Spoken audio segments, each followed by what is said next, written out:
რას დავბედით? იმაზე რაც ვაკეთებ და იმაზე მოკლედ დროში. შეიძლება მართლაც ევროპაც გავავოცოთ. Поздравляю весь личный состав. კარგი მანევრია ძალიან. დიაბოლოვაში გადაცემდა. ვაშა გადაცემა თქვენთან არის. თენგიზ გოგოტიშვილის პოდკასტი. თუ აქამდე არ მოგიწონებიათ, აქამდე არ გამოგიწერიათ, ჯერ კიდევ გაგვთ რომ მოიწონოთ და გამოიწეროთ ნებისმიერ პლატფორმაზე: YouTube-ზე, Facebook-ზე, Instagram-სა და TikTok-ზე.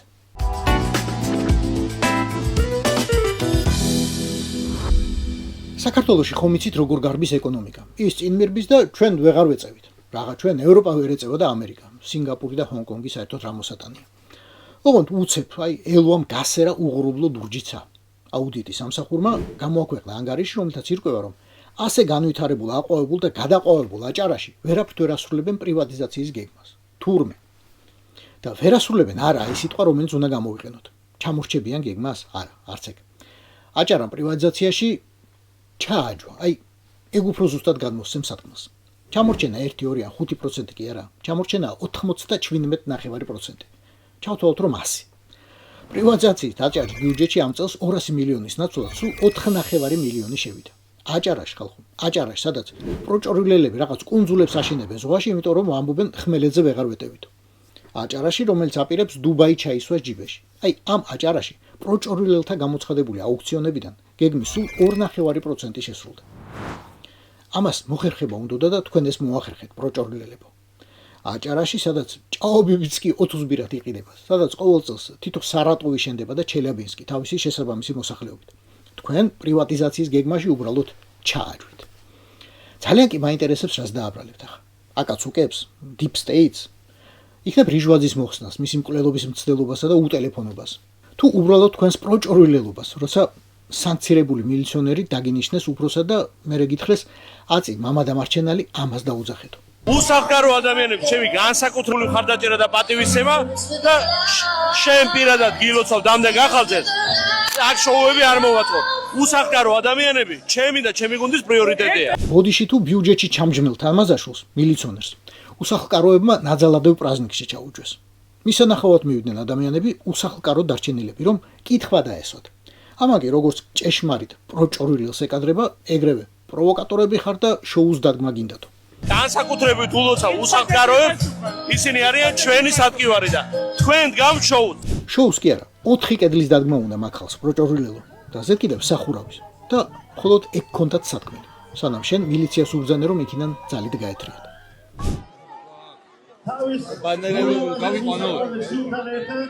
რას ნიშნავს ამაც ეხ მითითება? ახლა რომ უთხარი სხვას მითითება გვაქვს გაყვანაზე, რას ნიშნავს?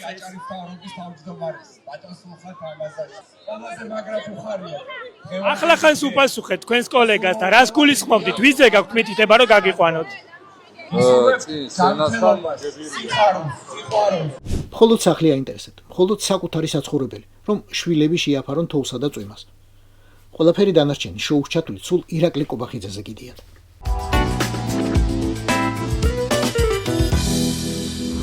და ისევ ამბავი საქართველოს ეკონომიკური აღმავლობისა. აღმავლობაც აღარ ქვია, გაფრენაა ფაქტიურად. ამ ხალხს თუ ენდობთ, რავი, სანდო ხალხი კი ჩანს, მსოფლიო სავალუტო ფონდი. შეიყვან სახელს ჯორჯია და გაჩვენებთ ამ ინტერაქტიულ რუკას. უმუშევრობა მთელს მსოფლიოში. თვალი არ გატყუებთ, ამ საშიში ფერით აღნიშნულია ჩვენი სამშობლო. არნახულად აყვავებული და გაბწყინებული, გამდიდრებული, დალაგებული და ომს გადარჩენილი. რუკა როგორც გითხარით ინტერაქტიულია. შეგიძლიათ აამოძრავოთ. შეგიძლიათ გაადიდოთ, დააჭერთ და გეუბნებათ რომ საქართველოში უმუშევრობა 13.9%-ია. მეზობელ სომხეთში, რომელიც ასევე წითელსიაშია, ოდნავ ნაკლები, 13.9%. მეომარი უკრაინა, რომელზეც სულ გიჩიჩინებთ ნადეჟდა და შალავატივი, აყვავებული ქვეყანა ჩაიბარა კლოუნმა და გაანადგურაო, ეს უკრაინაც კი უკეთ გამოიყურება, 11.6%. ესპანეთი 10.8%, 12.8% ჩრდილო მაკედონია, ოდნავ ნაკლები ბოსნია და ჰერცეგოვინა. მაროკო 13.1%. ჩვენზე ცუდღეში არიან სუდანი და სამხრეთ აფრიკა, ალალად. ამერიკის კონტინენტზე ჩვენი ფერისაა მხოლოდ კოლუმბია, 10%. მსოფლიო სავალუტო ფონდი ეს მეგობრებო. არანაირი აკაცუკი ნიუსი ან რადიკალ მედია. მსოფლიო სავალუტო ფონდი, რომლის კომპეტენციაში ეჭვი ჯერ პროჭორილელებსაც კი არასდროს შეუტანიათ.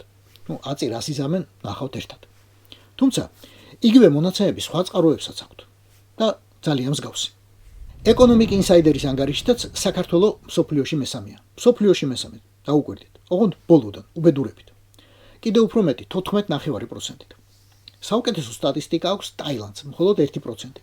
შემდეგ მოდიან ანდორა, მაკაო, სინგაპური, ვიეტნამი და შვეიცარია. იქ 2.9%-ია უმუშევრობა. მსოფლიოს საშუალო მაჩვენებელი კი 4.9%-ია. სამჯერ ნაკლები ჩვენს უმუშევრობაზე. მოკლედ ხალხო, ყველანაირად გვიტევსებს გლობალური ომის პარტია. გვინდა მუშაობა და არ გვამუშავებს. ხო და აი შემდეგი არჩევნები რომ მოვა, მეტი აღარ ავირჩევთ მაგათ. გლობალური ომის პარტიაზე ვამბობ, ხალხო, აბა თქვენ ვინ გეგონათ, ვის არ ავირჩევდით.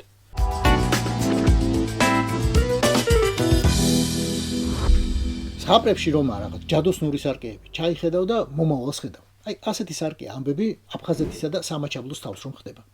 ძალიან უხაროდათ აფსუებს ჩვენი შვილები და შვილიშვილები რუსეთის უნივერსიტეტებში ისწავლიანო. ძალიან უხაროდათ ორმაგი მოქალაქეობა გვაქვს და თავისუფლად ვივლითო. და უცებ აღმოჩნდა რომ ზუსტად მაგი დაიჭირა პუტინმა. აფხაზ სტუდენტებს რუსეთში ძალდატანებით არეგისტრირებენ სამხედრო კომისარიატებში, როგორც წვევამდელებს. რეგისტრაციაზე ვინც უარს იტყვის, ემუქრებიან გარიცხვით უნივერსიტეტებიდან. ამდენი ესმით აფსუებს, მაგრამ ხმამაღლა რა თქმა უნდა ვერ ამბობენ. პუტინს ძალიან სჭირდება საზარბაზნე ხორცი. გაცილებით მეტად ვიდრე ვიღაც მათხოვარი სეპარატისტების მხარდაჭერა და სიმპათია. თუნდაც მათი ჩაკაკული საზღვაო კურორტები. ამიტომ დღეს აღრიცხავს, ხვალ გარეკავს ომში. ხომ გაგვთ რუსეთის პასპორტი? ხომ სწავლობთ რუსეთის ბიუჯეტის ხარჯზე? წადით ახლა და დაიხოცეთ რუსეთისთვის. ხიფათ იმდენად რეალურია, რომ იმართება მთავრობა წოდებული ბანდის თათბირების ოხუმში. ეხვეწებიან დახმარებას რუსის ელჩს, პუტინის ადმინისტრაციის უფროსის პირველ მოადგილეს, სოხუმელს. მამაზეც იერს, რა ვიცი. რუსეთის უმაღლესებში როსსატრუდნიჩესტოს, ანუ საგარეო საქმეთა სამინისტროს ფულით დღეს ასობით სტუდენტი სწავლობს. მარტო შარშან უღიარებელი რეჟიმის კოტით 93 პირველ კურსელი ჩაირიცხა. გარდა ამისა, ისეთები არიან, ვინც თვითონ იხდის სწავლის საფუძველს. მოკლედ პუტინი თუ იტყვის, ერთი რამდენიმე ბატალიონი პრინციპში უკვე მზადაა. ხო და აი მაგას ვამბობდი ზუსტად. საქართველოს მომავალიც ეგ იქნება. ჩვენ შვილებსაც რუსის ჯარში გარეკავს ივანაშვილი თუ ამის უფლება მივეცეთ და ასე გავაგზალებინეთ.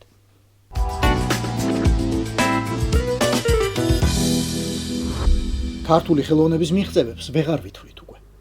იმდენია რომ საქართველოსს ვეღარ ეტევა. ლალი მოროშკინა რუსეთის ლიტერატორთა კავშირის წევრი გახდა, რასაც რა თქმა უნდა ვულოცავთ. Представитель Союза писателей Грузии, политолог Лали Морошкина, стала членом Союза писателей России. Церемония состоялась в Москве, и это первый подобный случай в истории стран. Наступает пора каких-то политических изменений или что-то такое назрело в обществе, все спрашивают, а когда будет следующая книга?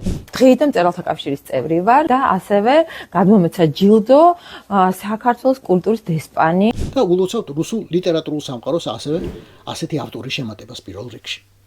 გაასკდით ახლა შური და ბოღმით. დღეიდან კი ყავს რუსული ლიტერატურის ცოცხალი კლასიკოსი. ვისი სახელიც მიეწერება ტოლსტოის, პუშკინის, ლერმონტოვის, ტურგენევის, დოსტოევსკის, ჩეხოვის, ახმატოვასა და ცვეტაევას სიას. ეგენი კი არც ერთი არ იყვნენ მაგ გაერთიანების წევრი მაინც და მაინც. ჩვენში რომ დარჩეს, მაგრამ მწერლები ხომ იყვნენ. ეგენიც რუსი მწერლები იყვნენ, უფრო ზუსტად თუ ვიტყვით. ჩვენ რა დაგვრჩენია? მხოლოდ აღტაცება და ლოდინი, როდის შეივსება რუსული შედევრების სია და როდის დაიწერება მაგალითად რომანი იძიოტკა. თავად მიხვდით ვისი ავტორობით.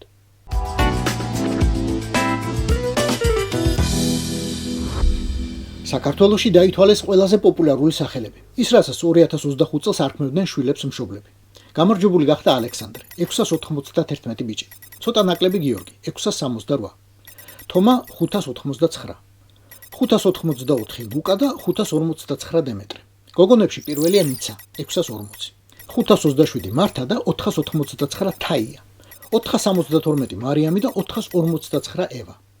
ალექსანდრეს, გიორგისა და მარიამს თუ არ ჩავთვლით, შეგვიძლია სრული დარწმუნებით ალბათ ვამტკიცოთ, რომ ქვეყანაში ბებია ბაბუის სახელს აღარავის აღარ არქმევენ. რთულად წარმომიდგენია თაია ან ნიცა ბები ან ლუკა პაპა. ეს როგორც გითხარით 2025 წლის სია იყო. საერთო ჯამში კი პირველ ადგილზე ისევ გიორგია, მერე ისევ დავითი, ალექსანდრე, ლუკა და ნიკოლოზ. ქალის სახელებში ნინო, მარიამ, ანა, მარიამი. ბოლოში ი და თამარ. ცალკე კიდევ არის თამარი. ოღონდ ესენი რეესტრისთვის სხვადასხვა. ახლა გვარები. ამ მომენტში საქართველოს 30190 მოქალაქე ატარებს ბერიძის გვარს. 19273 არის კაპანაძე, 18330 გელაშვილი.